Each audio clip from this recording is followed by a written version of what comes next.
Hello students, now in this we are going to learn about the work of a sea wave, how the sea waves are formed. Okay, erosions and deposition of the sea waves of the give rise to the coastal landform. अब जब erosion और deposition ये पूरा system जो है landform बनने का ये सिर्फ इरोशन और डिपोजिशन से ही बनता है. तो सी वेव्स में भी कुछ ऐसा ही सिस्टम हो रहा है. जब सी वेव्स आती है, जो लहरें होती हैं, सी वेव्स की जो लहरें होती हैं वो जब एक जगह पे आती है, बड़े फोर्स के साथ आती है, तो वो क्या होता है अपने साथ कुछ जो मटेरियल्स लाती हैं, जो मतलब जो छोटे मिनरल्स ला रही है, वो एक जगह आके डिपॉजिट करती है. वो डिपॉजिटेड एरिया को कहते हैं वो जहाँ डिपॉजिट होते हो रहे वो कोस्टल एरिया कहलाता है. ठीक है, उस कोस्टल एरिया में एक वेरियस लैंडफॉर्म्स बन जाता है. ठीक है, सो वो जो लैंडफॉर्म बन रहा है, जो रिवर के जो सी के आसपास जो बन रहा है, उसको कहते हैं हम बीचेस. ओके, बीचेस जो all of you know what are the beaches. Most of you had already visited the beaches. जो सी के आसपास होती हैं उसको कहते हैं बीचेस. ठीक है,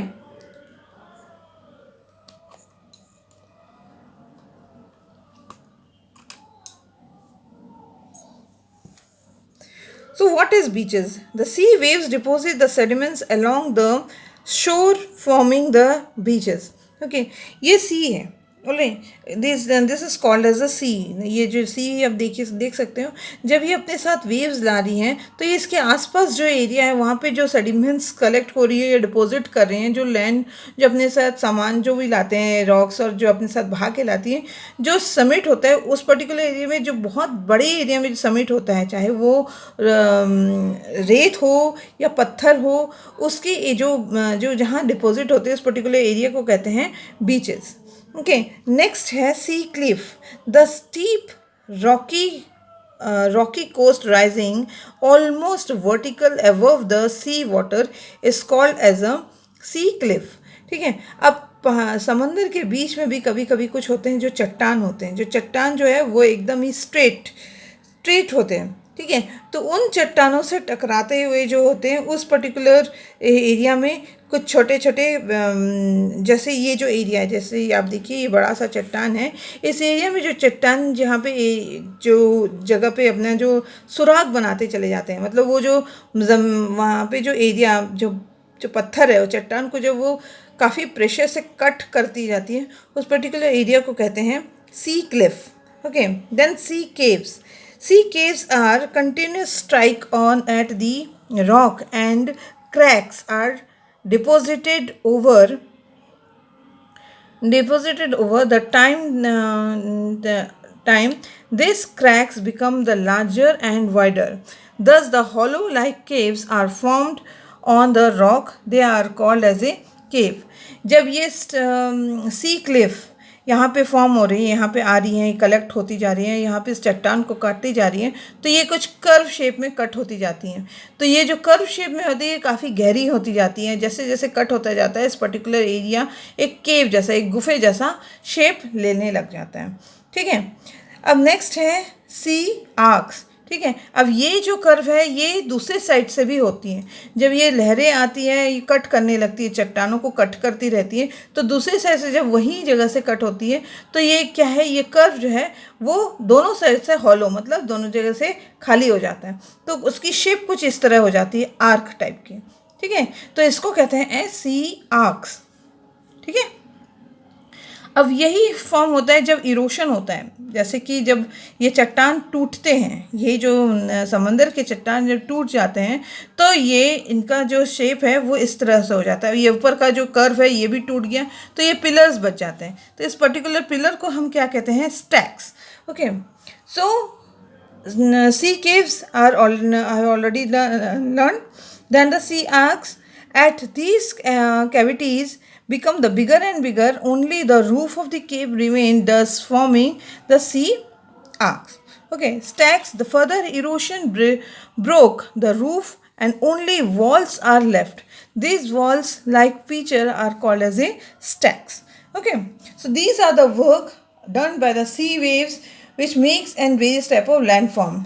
This land means ये चट्टानों को काटना, कर्व बनाना, गुफा बनाना, ये आर्क बनाना, स्टाइक्स बनाना, ये होता है सी वेव्स का काम. Okay, now we will move to the next topic.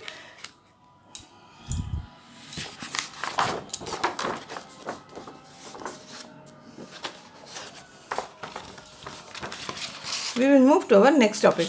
That means the work of a glacier. अब एक और है हमारी कुदरत में, माउंटेन, रिवर. हमने रिवर के बाद सी, इन सब के बाद एक और हमारी कुदरत का एक और चीज़ है जो हमारे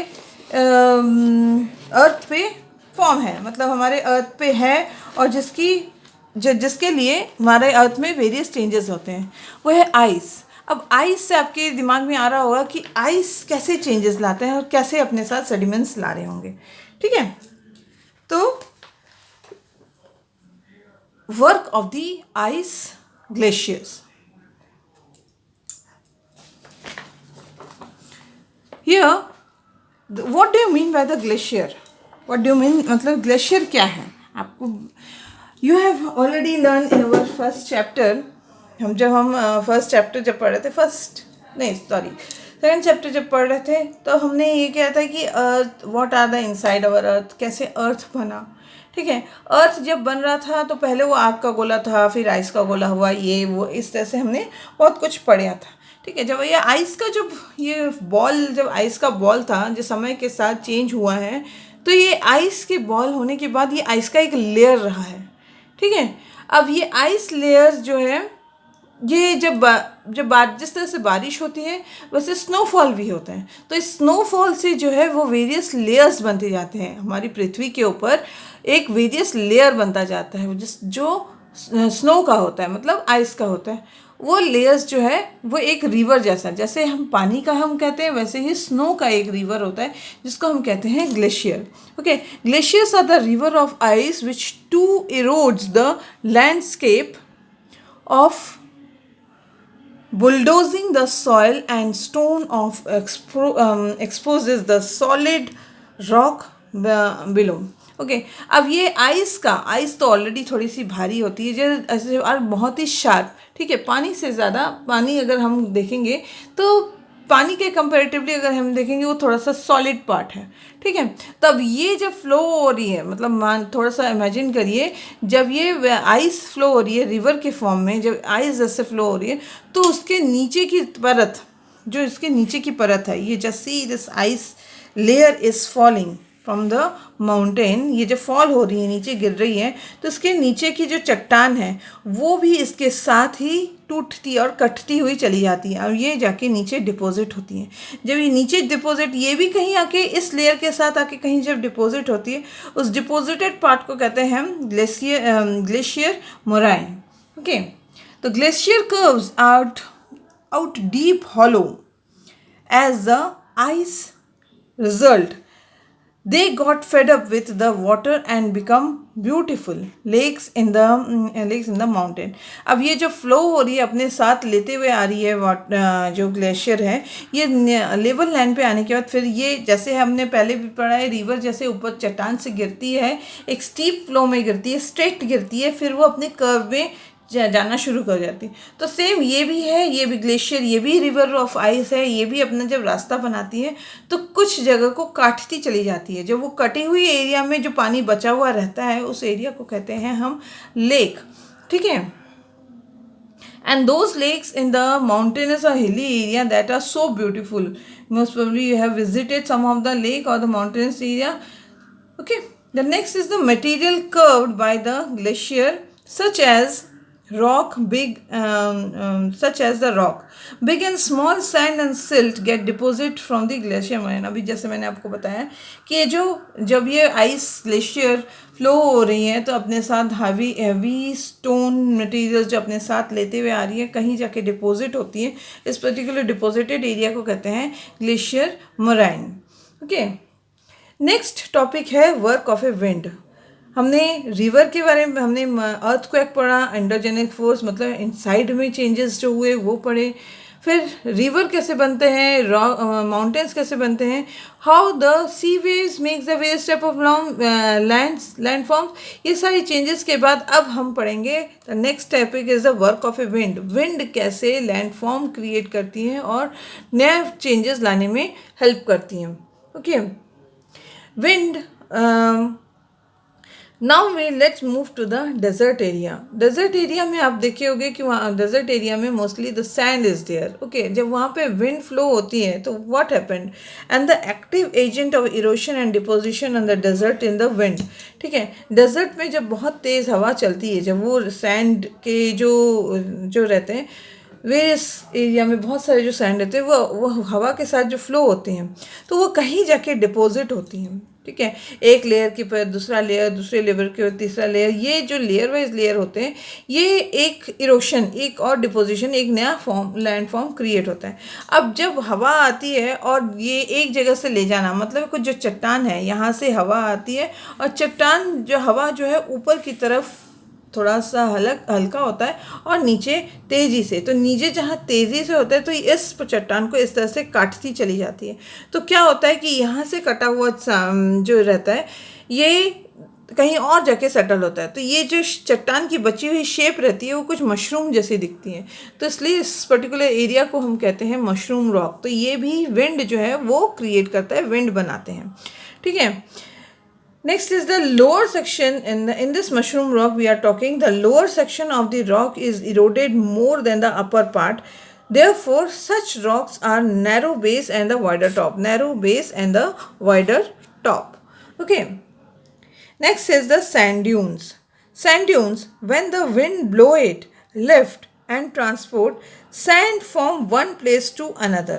When it stop blowing, the sand falls and get deposited into the low hills like structure. These are called as a sand dunes. ठीक है, ये सैंड ड्यून्स अभी एक और हम इसी एरिया में पढ़ेंगे। Sand dunes, what do mean by the sand dunes, ये जो मैंने अभी अब बताया कि जो तेज़ हवा चलती है डेजर्ट एरिया में तो क्या होता है कि एक जगह से जो रेत होती है वो उड़ के कहीं और जाके समिट हो जाती है, डिपॉजिट। तो ये कुछ ऐसे पहाड़ जैसा, एक हिल जैसा फॉर्म करती है, एक लेयर के दूसरा लेयर, दूसरे लेयर तीसरा लेयर, इस तरह से कुछ ऐसा हिल जैसा फॉर्म क्रिएट है। तो ये हिली एरिया जो रहती है इसको कहते हैं हम sand dunes. Okay, next is the loess. When the grains of the sand are very fine and light, the wind carry it for very long distance. When such sand is deposited in a large area is called as a loess. अब जो desert area है वहाँ पे दो तरह के sand होते हैं, एक थोड़े हार्ड और थोड़े से बड़े, और ग्रेनी एकदम बारीक और द पाउडरी शेप। तो यहाँ से जो चीज़ें छन जाती है, मतलब ये सैंडियों से जो छनी हुई रहेगी, और एकदम बारीक जो सैंड होती है वो भी उड़ के जाके कहीं और फैलती है, वो बहुत बड़ा एरिया लेके फैल जाती हैं। तो वहाँ पे भी कुछ छोटे हिल्स बनते हैं, वो एकदम पाउडरी हिल्स, जो पाउडरी जो लाइट ग्रेन से बने हुए होते हैं, जो हिल्स बने होते हैं उसको हम कहते हैं loess. Okay, so now students, this is our whole chapter 3, that is the changing earth. Okay, hope you have understand well. Now we will meet our next chapter.